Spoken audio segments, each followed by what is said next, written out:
So the government is still shut down. What's going on today?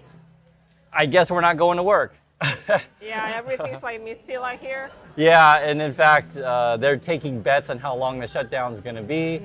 The bet currently is over 30 days. Over 30 days? That's too long. It's crazy, right? Yeah. So what do you think the record is for government shutdown?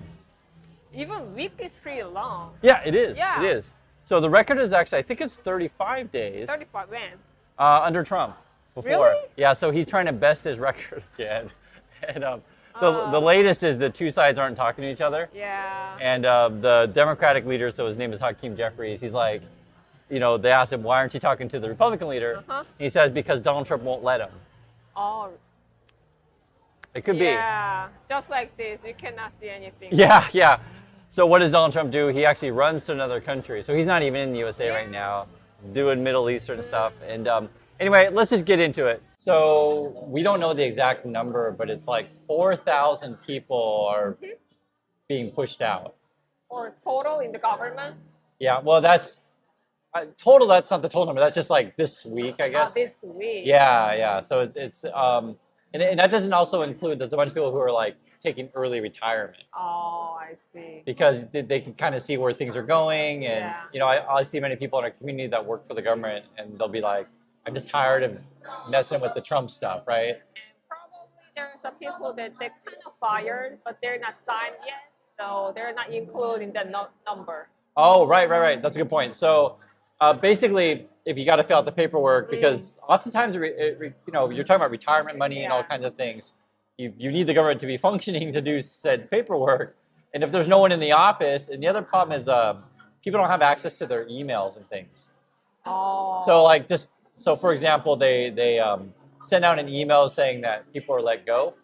And some people, there's one person in the community said that her husband and her son were both part of the government, but they don't have access to their stuff. Like you just kind of wake up one day and then you're locked out.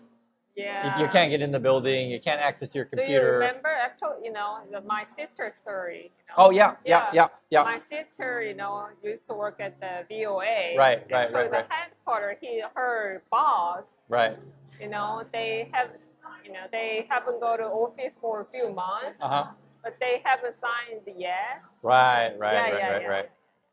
So there's a lot of people in that kind of situation, and the craziest thing, like while we're doing all this stuff, whether or not we're shut down or not, the government's trying to do a trade war with China. Which how does that make any sense, right? Nothing makes sense. Yeah, because like there was even reported today they were going to do some sort of thing at the Treasury, and supposedly people were breaking the Scott Bessent office that they were going to do like this big cocktail party where all these people are talking about AI investment, these kind of things, right? But now that the government shut down, that's kind of been called off. And there's a bunch of stuff that's, you know, probably being called off. Yeah. I mean, because the government's like, you know, what's that? Yeah, called off. And you know, there's a lot of articles that there's a museum and zoos shut down. Yeah. And so how long can we function like this it is the question, you know? Yeah, so I'm not sure, close means they not get paid. They're not going to pay it, right? Yeah, so I think their last paycheck was, I think it's the 15th, I believe. So it's like in a couple of days. And then after that, who knows? Yeah, so people don't get paid. Right. They cannot pay rent. They cannot go to grocery. And then it was reported some of the federal workers now have to do like Uber, Lyft, like food delivery, like a bunch of extra jobs. And there's an issue here to where normally if you're following the rules and you're a government worker, you're supposed to sort of get that approved because you don't want federal workers doing jobs. 2 jobs. Well, in Korea, you cannot get no second job. No. So the main issue would be, does your second job, is that a conflict of interest? So like, for example, let's say I work for example, the energy department, and then I get a job for an energy company. Like you clearly don't want that, right? But for example, let's say I'm a government worker and I sell paintings because I do art or I do music and it's like a part-time thing. I don't make a lot of money. So you would have to get that approved. But in this situation, say driving for Uber, it's probably not a conflict of interest, chances are, but there's no one to approve it, right? These kind of things. So there's any number of issues to where people want to do the right thing, but there's no one to process. Yeah, you're in this kind of, like bad situation. What could you do? But yes, my understanding is, you bring up a good point, is generally speaking, you don't want government workers to be doing a second job. And so that it came up, it was in the Wall Street Journal about, like, can a government worker drive for Uber? Yeah. And normally you want to get that approved, but there's no one around. And then also no one's going to check, right? Oh, yeah. Yeah, and I mean, from the worker's point of view, if I need food to put on the table, I'm going to, food delivery Not or just whatever. my food, my kids, my parents. Yeah, so that's the kind of situation that people are in, and other people are just like, I'll just take that early retirement. Yeah. So while that's going on, Trump's doing his trade war with China. And what are people in Korea saying about this trade war? Oh, I don't know. It doesn't make sense, all of it, because, even a few days ago, the Trump said, I don't need, Xi Jinping. We don't need to meet again. But Right. But I just checked, there are a few hours ago, we're going to meet. Right? Yeah, so they keep changing the story on that. Scott Bessent was signaling that, they're still on course to meet. Whether or not they meet, who knows? Honestly, I have no idea. One thing I'll say about this, though, is USA, in English we say, like, puffing your chest. Yeah, like, Yeah. So they try to act like they're much stronger than they are. They're always like, we don't need no China, right? That's what they try to act. But the Korean comments, some Koreans say, China doesn't care about shit anymore.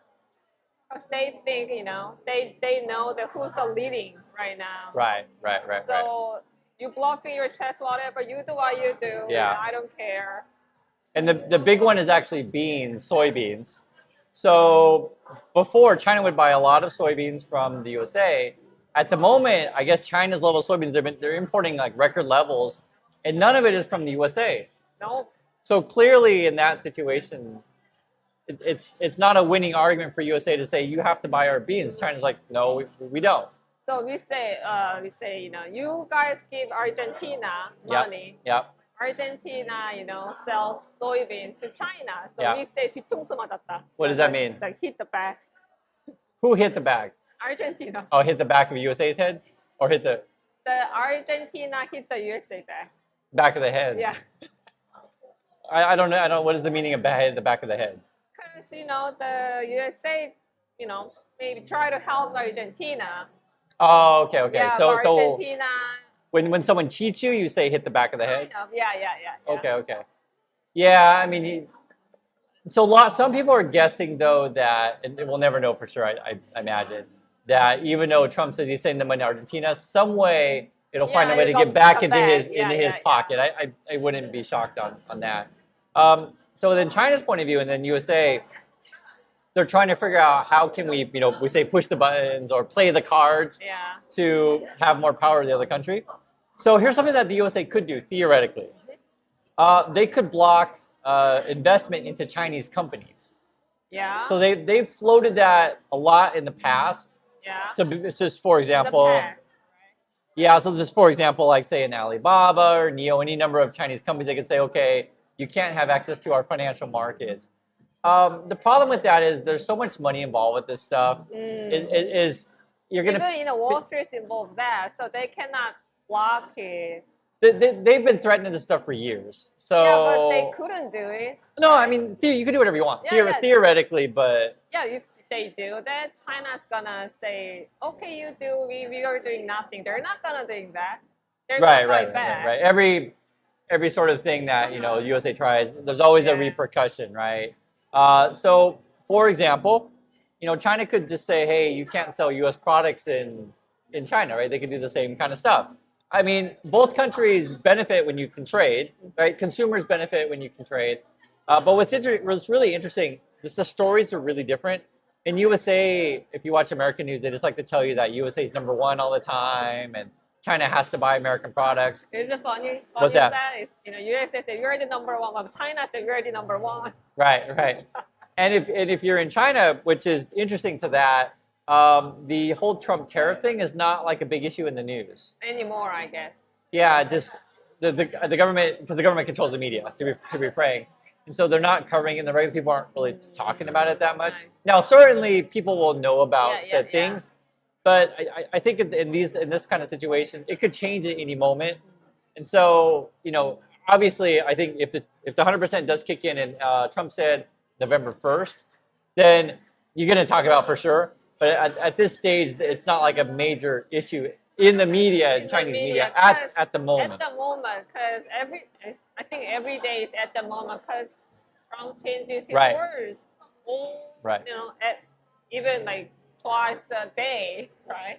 Yeah. So one of the things I thought was funny was it was actually Fox News that their basic message was believe in Trump. That was their message. I only believe the number. Right. Right. So, and I was telling. Yeah, if you don't What's believe, that? at least you can pray. Yeah, that's what I was gonna say. So the way when you watch Fox News, it ends up just being like church. Yeah. They just say, okay, well maybe the numbers aren't really what we'd like to see, but if Just you believe it. and then pray. And then the other thing that they often say on Fox News is like, it takes a long time for Trump's plan to work.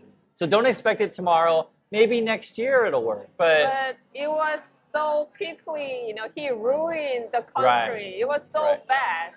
Right. But you know that the ruining is the fast, but recovery takes a lot longer. That's actually a really good point because many people have been writing comments in our community that are like, I don't know if surprise is the right word or shocking, but just how quickly the U.S. has fallen apart under Trump. And many people were like, oh my God, I didn't think it would fall apart this quickly. But you're correct. All the damage that Trump has done will take a long time to recover. Yeah. Simple example.